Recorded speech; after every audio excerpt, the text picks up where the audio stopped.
SS Tadvai మండలం ములుగు జిల్లా మేడారంలో శ్రీ సమ్మక్క సారలమ్మ మహాజాతర ఏర్పాట్లను రాష్ట్ర మంత్రి ధనసరి అనసూయ సీతక్క క్షేత్రస్థాయిలో పర్యవేక్షించారు.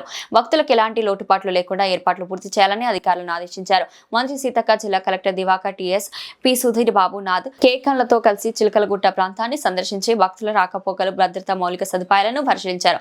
అనంతరం ట్రైబల్ మ్యూజియం పనుల పురోగతిని సమీక్షించారు. ఈ సందర్భంగా భక్తులు మద్యం సేహించి జంపన్న వాగులకు వెళ్లొద్దని సూచించారు. చిన్న పిల్లలు వృద్ధులను ఒంటరిగా వదిలేయకూడదని తెలిపారు. జాతరకు వచ్చే భక్తులు భద్రతకు ప్రథమ ప్రాధాన్యం ఇస్తున్నట్టు అన్ని శాఖల సమన్వయంతో పనిచేయాలని మంత్రి సీతక్క పేర్కొన్నారు. సమ్మక్క సారలమ్మకు వచ్చే భక్తులందరికీ కూడా స్వాగతం.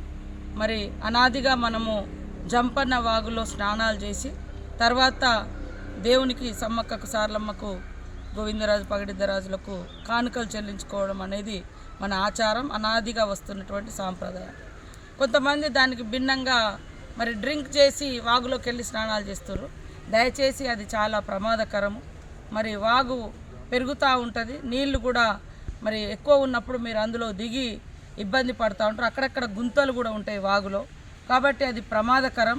ఎవరు కూడా ముందుగా స్నానాలు చేసినాకనే దేవుణ్ణి మొక్కుకున్నాక మీరు ఏదైనా దేవుడికి కోడో మేకో లేదా మీ ప్రైవేట్ కార్యక్రమాలు ఏదున్నా స్నానాలు చేసిన తర్వాత దేవునికి మొక్కులు చెల్లించుకున్న తర్వాత మీ కుటుంబ సమేతంగా మీరు మంచిగా భోజనాలు వండుకొని తిని ఎంజాయ్ చేయండి. కానీ తాగిన తర్వాత ఎవరు కూడా వాగులోకి దిగొద్దు, అది సరైనది కాదు. ముందస్తు స్నానాలు చేయడమే మన ఆచారము.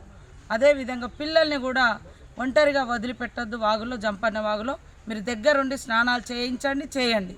ఇది మంచిది, మీకు కూడా బాగుంటుంది. మీరు అందరూ కూడా సంతోషంగా దేవుణ్ణి దర్శనం చేసుకొని మరి మొక్కులు చెల్లించుకొని మీరు తిరిగి ఇంటికి వెళ్ళేంత వరకు కూడా మీరు సంతోషంగా ఉండాలి. మళ్ళీ 2 ఏళ్ల తర్వాత మీ కుటుంబ సమేతంగా వచ్చే విధంగా ఉండాలనేది మా అందరి ఆలోచన. కాబట్టి ఎవరు కూడా తాగి జంపన్న వాగులోకి దిగొద్దు, పిల్లల్ని ఒంటరిగా వాగులోకి వదిలిపెట్టొద్దు.